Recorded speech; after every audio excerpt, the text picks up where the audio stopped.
The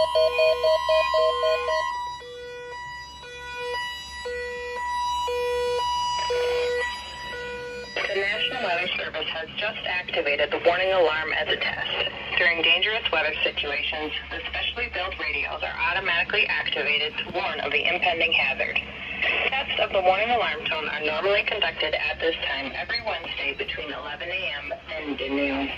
If severe weather threatens the area near the normal test time, the test will be postponed until the first good weather day.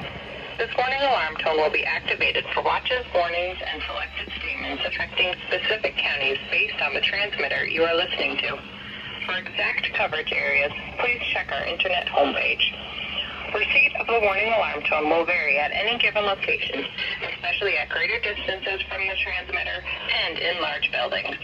This concludes the weekly warning alarm test. We now return to our normally scheduled programming.